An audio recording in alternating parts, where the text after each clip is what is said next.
Football বিশ্বকাপকে কেন্দ্র করে দেশ জুড়ে সমর্থকদের উন্মাদনা তুঙ্গে। প্রিয় দলকে সমর্থন জানাতে গোপালগঞ্জের কাশিয়ানীতে অনুষ্ঠিত হয়ে গেল আর্জেন্টিনা ও ব্রাজিলের সমর্থকদের মধ্যে দুটি প্রীতি ফুটবল ম্যাচ।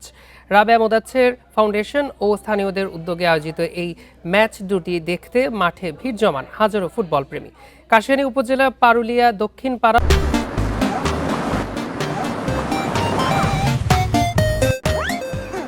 ও রাতেল স্কুল মাঠে দুপুর থেকে প্রিয় দলের জার্সি পরে এবং পতাকা হাতে হাজির হন দর্শকরা। মাঠে দুই দলের আক্রমণাত্মক ফুটবলে তৈরি হয় টান টান উত্তেজনা।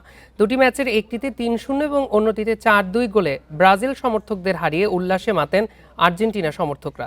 আয়োজকরা জানান, যুব সমাজকে মাঠমুখী করতে ও সমর্থকদের মাঝে সৌহার্দ্যপূর্ণ সম্পর্ক বজায় রাখতেই এই আয়োজন। খেলায় প্রধান অতিথি হিসেবে উপস্থিত থেকে তরুণদের খেলাধুলাকে পেশা হিসেবে নেওয়ার আহ্বান জানান স্থানীয় সংসদ সদস্য সেলিমুজ্জামান মোল্লা।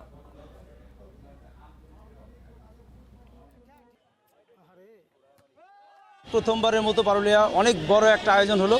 ধন্যবাদ জানাই সকল দর্শকদেরকে, বিশেষ করে আর্জেন্টিনা ব্রাজিলের এই প্রতীকী খেলা আমাদেরকে একটা অন্যরকম ফ্লেভার দিচ্ছে। একদম অজপাড়াগায় এত চমৎকার একটি আয়োজন, অসাধারণ। অবশ্যই আমি আয়োজকদের অভিনন্দন জানাই।